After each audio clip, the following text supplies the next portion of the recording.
Good afternoon, everyone. We're going to go ahead and get started. If you could please find your seats. We're looking forward to an active and interactive discussion on supply chain integrity. So I thought I would, we don't have 1 hour and 15 minutes. Oh, there we go. We have 55 minutes.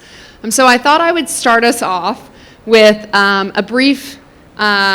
few brief statements. First of all, the title of the session is Supply Chain Integrity in Asia.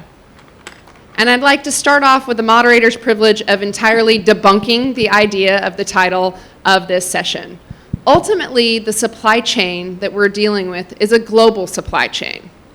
Whether it's the component parts like chips that are manufactured and sourced from materials around the world, the products that occur like these very nice small computers that we all use with us in our hands, our cell phones, that include components from different people, applications from different providers, and data that you're sharing with different people.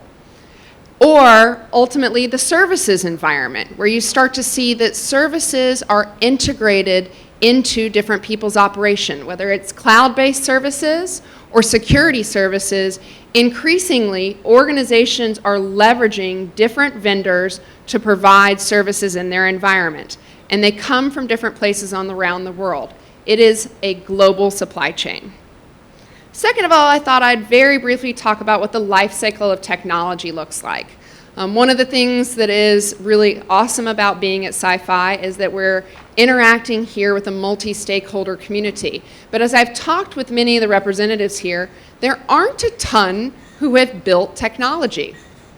And so just very briefly, the concept of the technology life cycle involves numerous phases. And when I talk with both governments and customers about supply chain integrity, they oftentimes focus in on one phase, as opposed to thinking about what that full life cycle looks like. That life cycle involves a lot of different elements. The design, when one envisions what kind of technology one wants to build and thinks about what that functionality is. The development of that technology. How do you develop the source code? How do you design? How do you build assurance into that? The implementation and production or build of that, and then ultimately the distribution of it and the management and maintenance over time. One of the things that a lot of people do tend to focus on is where was that technology made? Who were the people coding it? Where was that particular component manufactured? And I don't get nearly as many questions ultimately about how are organizations managing the updating of their systems, which is also an integral component of that full life cycle. When I do talk with governments and customers on a global basis, the real nature of this concern boils down generally into 4 categories. At a top line, they're thinking about malicious introduction of things, but they don't necessarily know what. But it tends to go into 4 groups. Maybe they don't trust the country from which the technology is being produced. They might not trust the company that is producing the technology. They might not trust the product itself. Or they might have concerns about the process by which the technology is built. But in general, most of those concerns boil down into those 4 categories. There are also a lot of different policy approaches that governments are taking on a global basis to address this series of concern. And there's a couple of different drivers in them. Now, we'd like to think that those drivers are all associated with security, but they're not. Some of those drivers are associated with sovereignty, countries not necessarily wanting to be reliant on technology from another country. Some of those concerns or policy approaches are driven around national security, and some of them are driven around economic opportunity, wanting to foster and develop an innovation environment domestically. Now, what I'd like to end with before I hand it over to the panelists is a lot of what I hear is, can I trust this technology?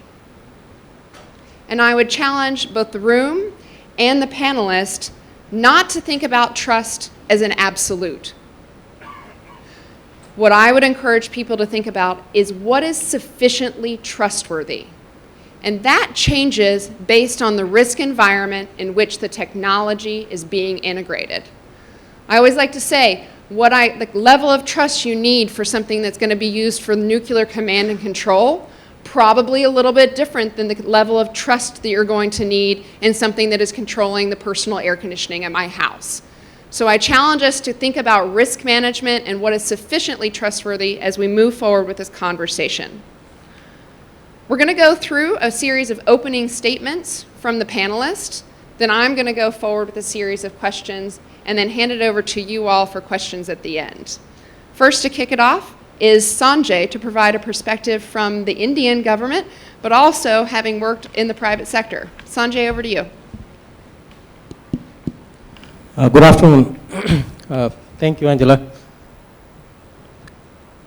Today we are sitting in a globalized environment where international trade, investments, and technology are interconnected inseparably, which primarily says that when you're looking at supply chains, which are global supply chains, as Angela pointed out, there is not just a piece of technology that is playing a role, there is also politics as well as legal and trade aspects which are playing a very important role.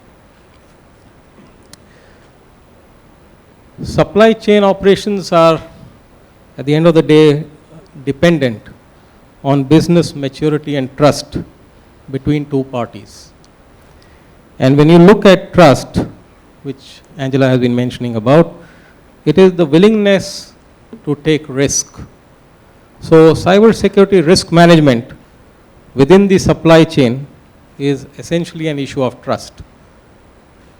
So when you look at trust, it is based on perception. That's why she said it is not something in terms of 0 and 1.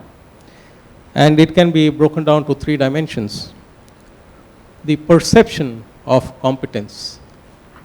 And that's why she was mentioning about country trust, company trust, product trust, or process trust. So is there the perception of competence?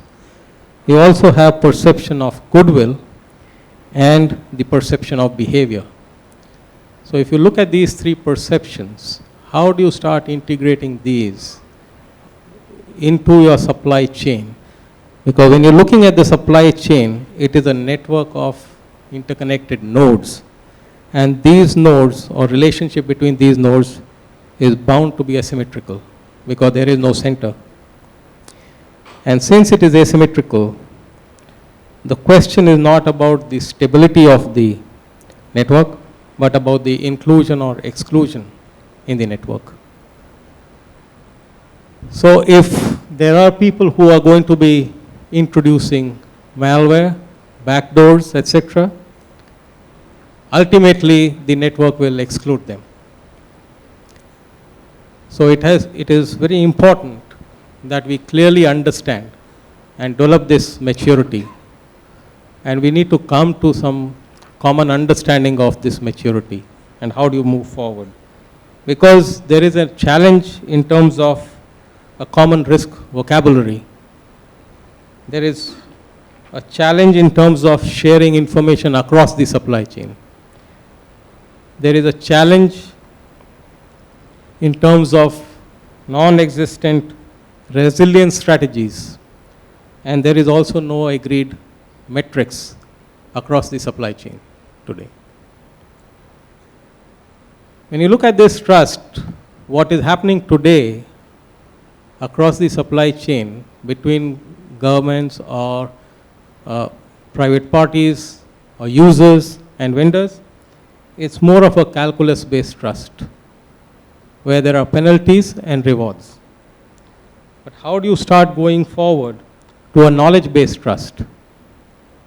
And from there to a maturity level of an identification-based trust where there is repeated and continuous information sharing transparently and openly. So until we come to that level of maturity, we are going to have these problems and there will be mistrust.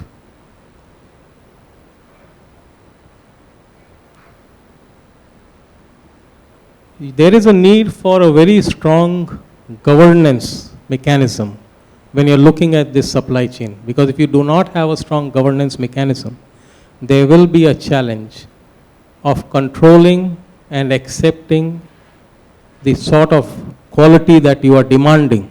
Because if you do not know what quality you are demanding, there will be challenges in terms of what is being offered to you. I will like to leave it at this point right now, Angela, and hand it over back to you. Thank you, Sanjay. And then we're going to go next to Eric. Great. Actually, I think it's interesting when I look at my notes how similar the things that I want to talk about are to the themes that have already been struck. Before I turn to the specific question of supply chain risk management, I wanted to talk about trust because it's foundational to what we do. Cisco's Chief Security and Trust Officer, John Stewart, has often said that there's no such thing anymore as implicit trust. The idea is gone that I can just declare that I'm trustworthy and then expect that this will be sufficient. And of course that we hope that our reputation reflects the maturity of Cisco's thinking, our investments, and our processes for managing cybersecurity and supply chain risk. But we now have to recognize that we have to go further than just simply declaring that we're trustworthy. So first we develop risk-based processes that allow us to both adhere to globally recognized consensus-based standards and to declare what those standards are. And then second, we and many others in our industry are enabling customers to check our math rather than just giving you the answers through increased transparency. And this includes not only producing artifacts, perhaps certificates that show that we have adhered to a standard, to demonstrate that what we've accomplished and what work remains to be done. But we also publish this information for our customers and for governments to look at. We have a website. It's called trust.cisco.com. I'm sure that all of the vendors in this space that are responsible and mature have efforts that are built around transparency in this way as well. And on that site, we do things like publish the statistics about law enforcement demands for customer data. We publish our policies for lawful intercept and for handling vulnerabilities. We publish information about specific problems that we've discovered in our products and services, the availability of patches, mitigations, and workarounds. This effort has also allowed us to develop something called our Technology Verification Service, where customers and governments can come to a secure Cisco facility and review source code. When you put these ideas together, perhaps we can derive a formula that would follow the method proposed by His Excellency Minister Ravi Shankar Prasad last evening. Reputation plus artifacts plus transparency equals trust. Turning to supply chain, I want to emphasize, as Angela did before, that the risks associated with the global model for developing technology can only be meaningfully addressed as part of an overall security architecture that embraces logical and operational security, physical security, cybersecurity, and leverages security technologies. The architecture for managing risks should be deployed across the third-party ecosystem of the end-to-end value chain, as we call it. And that ecosystem consists of all the third parties that are part of the solution's lifecycle, whether the solution is software or hardware or cloud-based services. To be feasible and economically viable, the architecture has to be deployed in a risk-based manner. Not every element of the architecture needs to be undertaken at every stage of the value chain for every member of the third-party ecosystem. And this is a point that Angela made before, that you have to decide what the risks you're facing and what you're willing to accept based on the application or the service or the technology that you're using. It's also vital for us to understand who our key internal enterprise and external partners are that we need to coordinate with in order to effectively deploy the architecture in the right place at the right time with the right layers of security. Finally, I would note that accountability is an important element of supply chain risk management. This requires that we incorporate security as a criteria for value chain members that are giving us technology that we build into our products and services. Because at the end of the day, it's our name that goes on those products and services and technology and that we deliver to our customers, and they expect that of us. Thank you. Thanks, Eric. And now we're going to hand it over to Debu.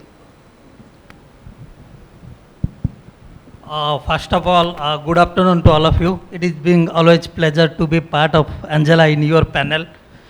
And to be very honest, we have grown up listening a lot of people, those who are in the audience like Lata ma'am. I used to observe a lot of people, so those have started cyber security long back. And it is happening to see at 4:30, around 5, the hall is still full that we are discussing about the supply chain integrity part. Coming to this subject, it's a very complicated subject. We have to need to understand where actually the supply chain has been started. If your board level has not taken the supply chain aspect into the seriously, you cannot delegate this into your products, your people, you manufacturing in your products, then you are shipping your products, your custom process that goes to the various warehouse, and the moment it delivered to your customers, and the moment it delivered to the customers, how actually you are serving to the customers, and then after the serving to the customer, how actually you are taking care of those customers. So there is a lot of processes are involved, and also technologies are involved. Let's take the example of a technology when we develop the products. We have a product security requirements we capture from the markets. We understand from there where is the risk is associated with it. Then we find out when we develop the products, what are the various security technologies we build it. Then we test the products. We use various security techniques and tested methods to filter out some of the unwanted things. As we find out whether it's any parts which is unwanted, whether there is any unwanted software is there.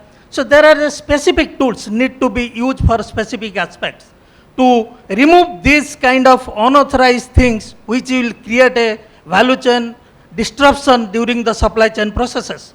So you have to be very thorough and categorically find out what is your R&D strength and how actually your R&D strength can delete all these kind of factors that will multiple aspect, it will create a problem in future.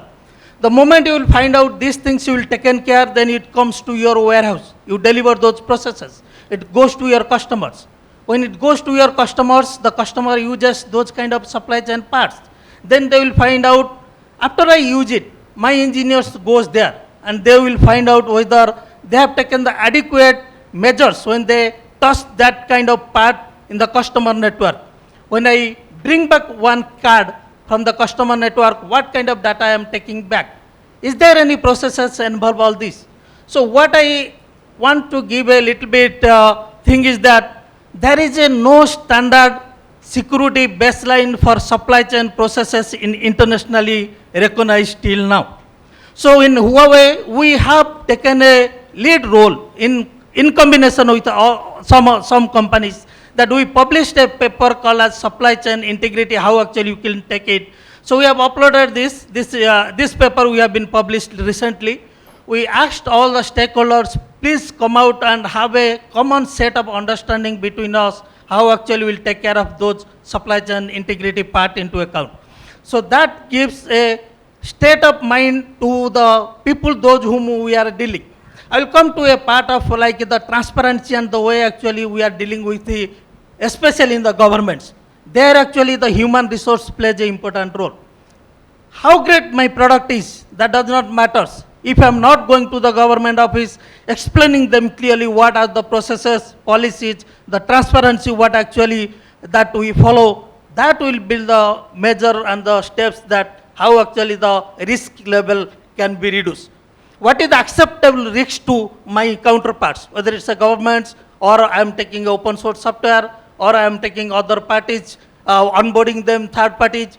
So this acceptable risk must be mutually agreeable between the other parties and the providers. That will reduce the kind of risk in the integrity process. Thank you.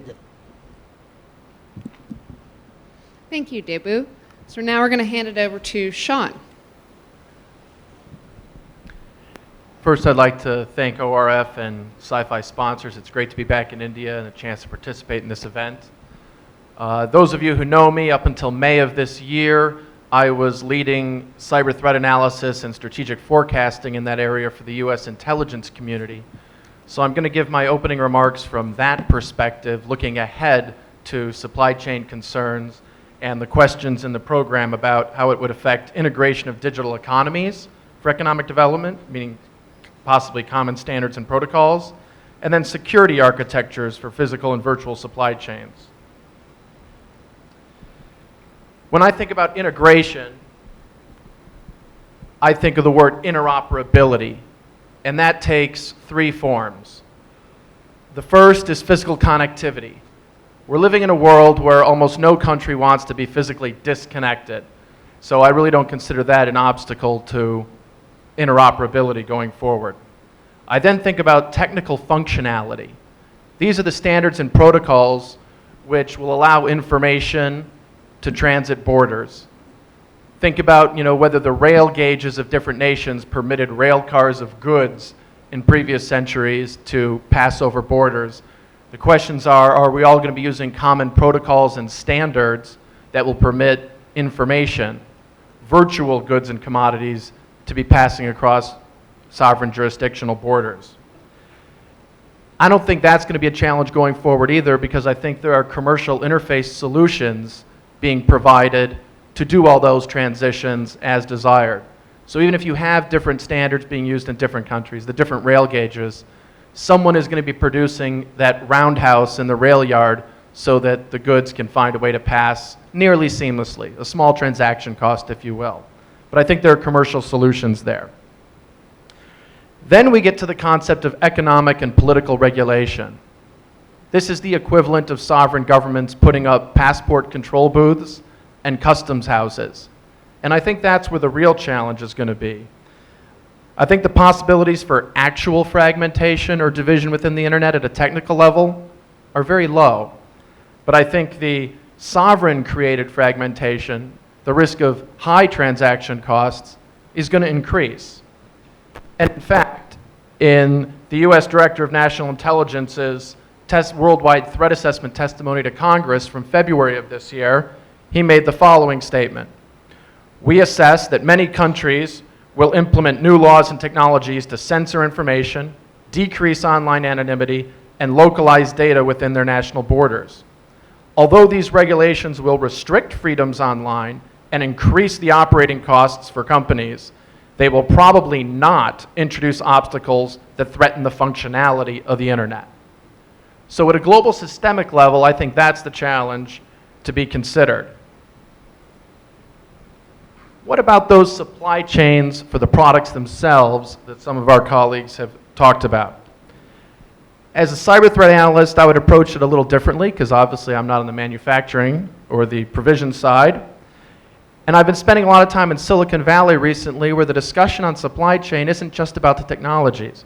It's about the people, the processes, and the technologies. So as a cyber threat analyst, I offer that all three of those can be corrupted and will be targeted. On the people side, obviously we have the example of Edward Snowden. And then we of course have the suspicions that you hear in a lot of different circles about, are products from companies like Kaspersky or Huawei or Checkpoint possibly compromised because of their affiliations with certain governments, or the fact that their founders and key staff have prior security and intelligence service affiliations. So there's the questions of, can you trust the people involved in these processes? And that's already been noted by the panel. How about the processes themselves?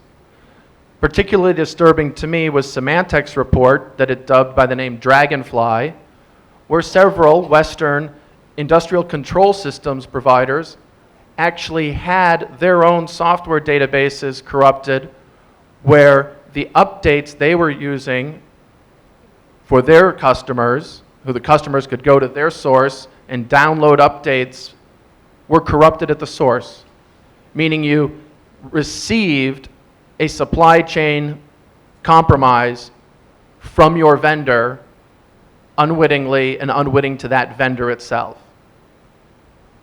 The processes by which our networks and systems rely are increasingly being targeted and have been shown to be possibly compromisable. And then of course we have the technology itself, and an unfortunate example in this area would be the recently discovered in 2015 backdoors in the encryption capabilities of, for example, the Juniper products. So when I look at all of these things we've already seen, and then look forward to even broader adoption of the Internet of Things, I must confess I get very concerned as a security professional. And once again, I'll quote from Director Clapper's testimony, quote, "Devices designed and fielded with minimal security requirements and testing and an ever-increasing complexity of networks could lead to widespread vulnerabilities in civilian infrastructures and government systems. These developments will pose challenges to our cyber defenses and operational tradecraft, but also create new opportunities for intelligence services." Today, we see an imbalance between offense and defense in cyberspace. And when I think about the Internet of Things and the myriad nodes that are being brought online, that are being developed by small startups in many countries who are racing to market with functionality without much investment in security, and then I think about the resources, personnel, money, and technology that various government and criminal non-state actors are bringing to bear to compromise many of those nodes in the future. It's a terrible imbalance, and I must say I think time will show that the offense will succeed in at least certain places. Unfortunately, the more interconnected all these networks and systems are, a breach in one weak link of the chain can cause cascading problems throughout the system. So I may think that my nuclear command and control are secure, but I'm equally concerned that the device regulating the thermostat in your house, if compromised, and if your house is communicating with the electric grid, and all that information is being used to help manage electricity flows, can actually lead to systemic problems. And I'll just close by noting that this year's Worldwide Threat Assessment from Director Clapper opened with a discussion of the Internet of Things and artificial intelligence. Not because the US intelligence community fears technology or thinks it's not a benefit to society and development, but because we're well aware of the future possibilities to corrupt it and the intentions of many to do so. The final quotes I'll leave you with from that testimony: efforts to mislead and compromise automated systems might create or enable further opportunities to disrupt and damage critical infrastructure or national security networks. Broader adoption of IoT devices and AI in settings such as public utilities and healthcare will only exacerbate these potential effects. So I think we all need to be incredibly attentive to the concerns regarding people, processes, and technology being used in these global supply chains. Thank you. Okay, so a couple of things common that I heard across the various panelists. One, this space is complicated. Basically, all of the panelists noted complications, whether it's from the complications of having a risk vocabulary to converse between those using technology and producing it, the complications of how to demonstrate practices, the complications of a standard to cross something as complex as the supply chain, or the complications of the threat environment. That seems to be very similar across everyone. In this context of a very complicated environment with lots of different vendors and lots of different users, I want to basically start by asking our colleagues from Cisco and Huawei, what do you think kind of the single most pragmatic, practical thing that industry can do in this space and that government can do in this space to start helping the conversation between industry and government on supply chain integrity? Debu? Eric? See, from the perspective of being a company, what basically we have done, if I'm giving a particular product, I must be confident about my product. If I go to the government and speak thousands of words, if my product does not behave the way actually I'm talking there, that does not make any sense. So for me, the most important thing is make my product safe and secure and free of all these things. So that should be the clear message that we want to give. And that is the message being, we have put 75,000 of R&D engineers, out of which 5,500 critical cybersecurity engineers who have been responsible for designing, building the products across the product lines, making the product safe and secure and removing all these things. And the way we want the product should behave when the product is in our office premises and when the product goes out of the office and works with other vendors, works with other operators, works with various kinds of communication devices that may not they have seen when the product has been built up. So those kind of aspects has been built in our products. So that gives the free and fair aspect of my product can go and talk to anybody, and the product has been tested in various forums, various countries, and we find out it is sustainable to the ultimate fact that the product is safe and secure, and that can be connected to anywhere. So that is one aspect I will take. The other aspect what the government has to take to make this, and recently we have published this cyber security supply chain process. In that process, what we did, we analyzed a lot of aspects of various governments. Let's take up US governments. They have NIST framework for cyber security for supply chain they are coming. We work extensively and closely with them, understand what exactly the risk acceptance level that framework is going to accept in terms of this. We work with the Chinese government. We understand what exactly the supply chain mechanism they are putting it, and we got that paper and extensively analyzed and all these things. Then we get that paper from UK government for the National Critical Infrastructure Protection System, how actually the integrity of national critical infrastructure has been taken care of, what exactly happening. Then we work with the Japan governments. So what exactly I'm saying, all these places we have a specific cybersecurity officers have been employed, and they are working with the government, and the most important thing what we face is what extent they will accept the risk level, when actually they will think and they will talk about. So it is up to the government to take the call, and India also we are closely started working with various governments. We have to work with them and understand what extent they will accept the kind of risk level, so accordingly, so that we all the operators, all the equipment manufacturers and government can together work each other.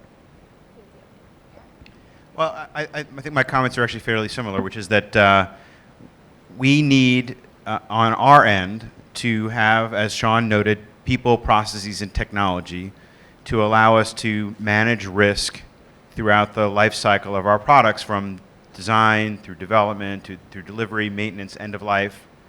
We have to communicate what we've done and how we've done it as transparently as possible, so that our customers, whether they be government or private sector, have the ability to evaluate what we've done. From their perspective, we need the customers to be able to understand, as was just noted, their own ability to accept risk, and whether or not there's a delta between what we're delivering and what they need. And then we can work together. Hopefully, we want to try to rely on globally recognized standards, like common criteria or ISO standards or other standards that allow us to build things once and sell them around the world. And then where there is a delta that exists that needs to be closed, we need the governments to be a partner to work with us, so that the things that they're asking for are capable of being used around the world. They have to recognize that the policies that they impose on us have global implications. And so we have a common interest of trying to address the risks that they have, to figure out what we're not meeting and how we can close those gaps, and how we do that in a way that is compatible with the global market and the global mechanisms for developing and delivering technology. Okay, so next question is going to be over to you, Sanjay. What we just heard from the vendors is they think they need to make it secure, they need to be able to show it, and that they typically are using things like global standards and certification to those to help try and demonstrate that as part of the conversation. But I thought in your opening remarks in particular, you highlighted this idea of a risk vocabulary and sharing information between organizations so that you could have knowledge-based trust. So my question to you is, in thinking about the risk vocabulary, how can a government as a user have conversations between itself and vendors? Are standards enough? Are there other things? Is there a delta, as Eric noted, that needs to be addressed, both as a user and then also as a setter of public policy on a global basis? Definitely, standards is something which is critical. You cannot run away from standards, you need those standards. Secondly, these conversations are necessary, and these have to be in an open, transparent manner. And as Eric mentioned, you need to look at partnerships. So in the true spirit of partnership is when you can have a trustworthy, transparent conversation. So when you're looking at risk-based approaches, I think it is necessary to come out with a clear understanding of things like, of course, there are different models, different frameworks. You can look at a failure mode and effect analysis, okay, FMEA model, and start seeing what would be the impact of a failure of a particular product or a component when you're deploying that. This becomes more critical because the moment you're going towards things like IoT and smart cities, etc., because now you're no longer just looking at disruption of a particular product or a service. It is going to have an impact on the lives of people. And then will the industry or product vendors accordingly come forward and take the necessary responsibility of not having introduced security into their products to the extent which is required? So, these are conversations you need to start having, because when you are deploying large-scale services, as you're moving towards a service economy, and you're deploying large-scale services, it is critical that you interact with the government in a fashion where it is ensuring that lives of people are not going to be impacted in a negative manner. And that is exactly what Sean also mentioned when he said that if your toasters or some things are connected and details are being flown out, but it's not just the details from a privacy and security perspective which are flowing out, but the moment it starts impacting lives is when it becomes critical. So I appreciate, Sanjay, you brought us back to that practical perspective of risk, because the threat and loss of human life is certainly one of those higher risk scenarios that we are all thinking about. I have one other question for Sean, and then I'm going to do a speed round of one question that I'm going to hit all the panelists with. But I encourage you all to start thinking about what your questions are, because it's going to come over to you after that.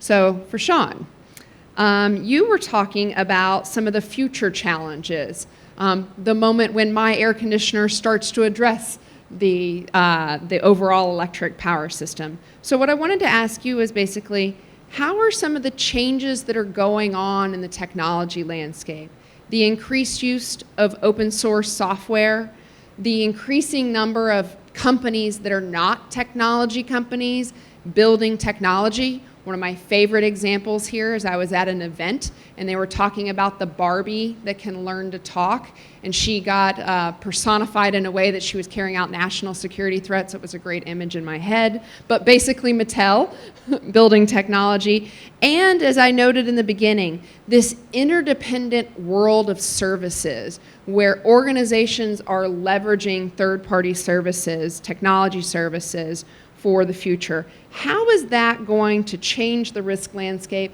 and what should we again be focused on from a practical perspective when we can't necessarily be managing Barbie and her threats to national security? All right, I'll take a swing at that, but that is, of course, the incredible challenge we're all going to face going forward. As I start, I'd like to use the word that I think all my colleagues have, but I don't think I did yet, and that's risk. This is a situation of risk management and risk mitigation going forward. It's not one of pretending you will ever have absolute security. So with that preface, open source software, open source coding, I think transparency is a double-edged sword. On the positive side, it's going to bring a lot more crowdsourcing and smart minds to bear on making better code. On the flip side, it's also giving would-be offenders and criminals as much time as they need to practice working against that code and possibly testing against it. So transparency cuts both ways in my mind. Regarding non-tech companies getting into the technology space or producing things, you know, in the future, almost everything in your house and on your body is going to be communicating with the internet, and those all aren't going to be produced by companies like those represented here on the panel with lots of experience in this field and lots of experience trying to produce secure products.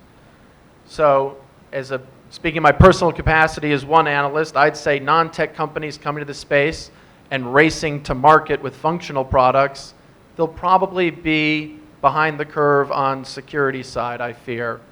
So that is a heightened risk in my mind, and one that'll have to be mitigated by the end users. And I think, as Angela said, depending on what your purpose is and what network you're running, you'll have to find the right level of security or supply chain security you're looking for.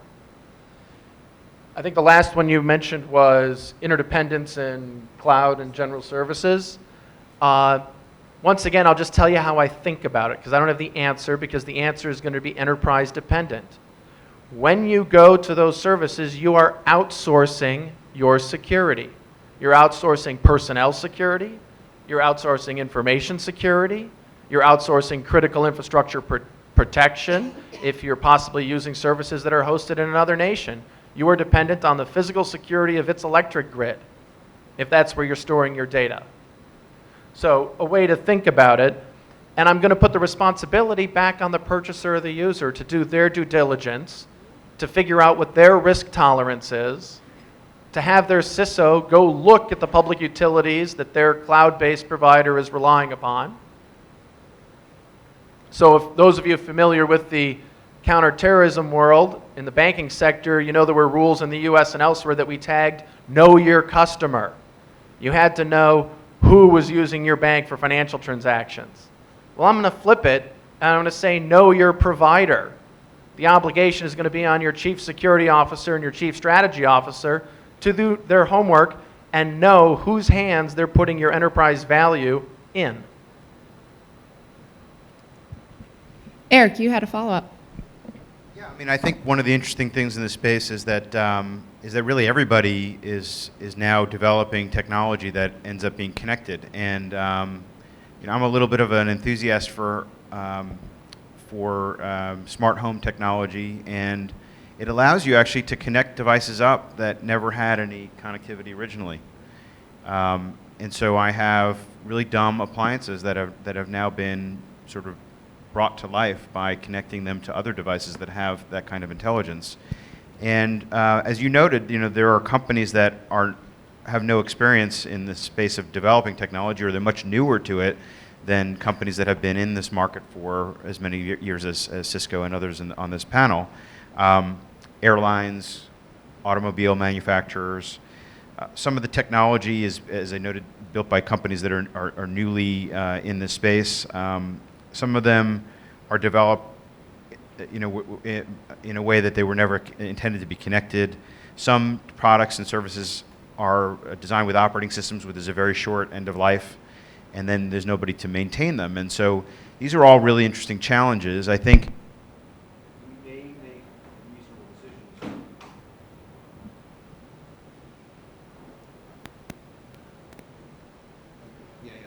We may make reasonable decisions about things that we hope not to connect through isolation. But I think longer term, we have to expect that anything that can be connected will be connected, and we have to think ahead with that kind of risk management in mind. And so I just wanted to add that point.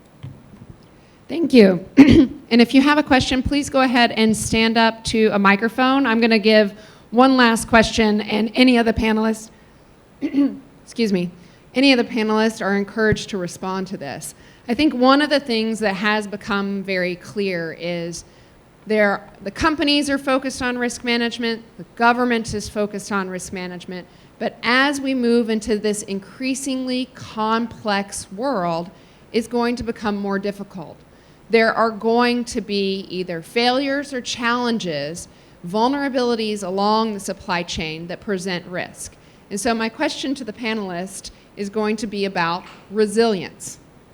How, as we think about this increasingly interconnected multi-vendor environment, can we promote the idea of resilience, where there are going to be vulnerabilities, there are going to be incidents, but we need to understand how to continue to provide sufficient functionality under duress and be able to respond and recover quickly? Open it up to anybody who wants to answer. Can I respond? Yeah. So when you build the human system, if you analyze the human system, the immune system has internal resilience has been built it.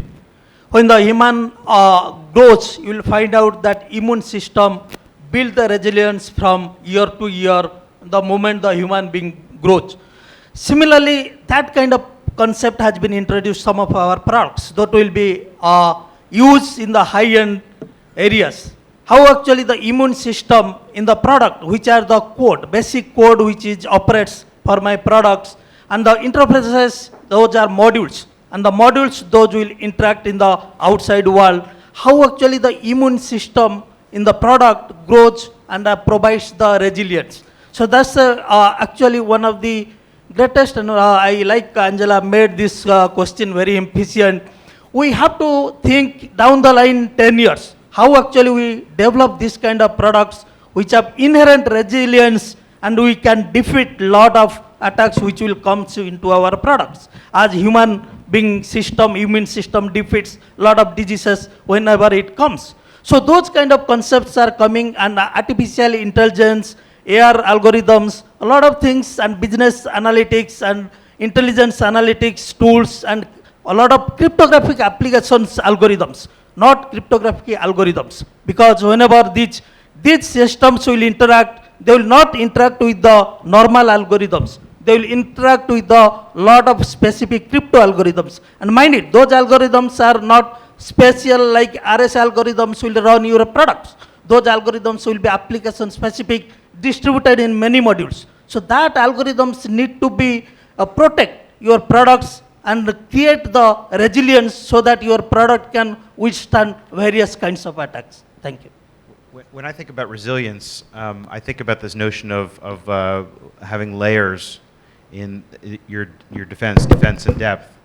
And just before I came in here, I saw a story about the DDoS attack on Krebs on security, and it actually indicated that the source of the attack may have been security cameras that were internet enabled, and then those cameras were somehow infected with something that allowed them to direct traffic back, and as part of this denial of service attack.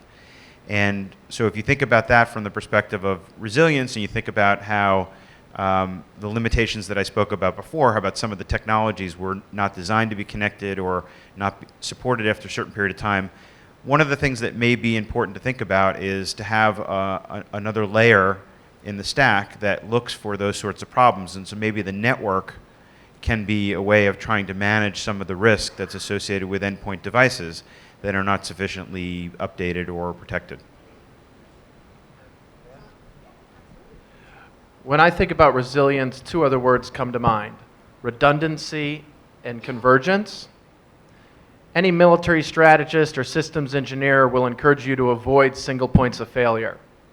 Well, in the last several decades, we've removed redundancy from a lot of our ICT networks for cost-saving measures and efficiency. We've also seen massive convergence in protocols, devices, and networks. So my caution for anyone seeking resilience would be to avoid single points of failure, don't rely or only have one option for a single product or vendor, or rely on a single geographic node in an uncertain geopolitical world. I would have just put the question, can we afford not to be resilient? I think that answers it. Perfect. So, question from the audience. So I have two questions or perspective to share or ask the questions in this part. So one is about this poor fellow user of the technology. where we are asking him to do the risk assessment and the devices and the ICT solution he is buying. And on the other hand, we are talking about the reputation, trust, and transparency. So how we are delivering this reputation, trust, and transparency to this buyer of the technology? How we are helping him to comprehend the risk that basically that he is sitting on to? So that is a very important question to answer, because on one hand we are talking about big data kind of solutions to solve many of the issues, but can there be much of the information which can be generated about this product, which he can use and process those information to take a decision? So that is one point. Or can some kind of a blockchain technology can be used to solve some of those transparency issues in ICT supply chain? So this is one very important perspective in terms of helping this user of the technology. Another perspective is governance. Sanjay talked about it, we need to establish governance. Who will be setting up this governance? Some entity, some agency, some government entity? Probably we try to solve that governance problem in a B2C domain very well. Those who are buying the product, they are rating those products as well. Can there be a role of the buyer of the technology in the governance?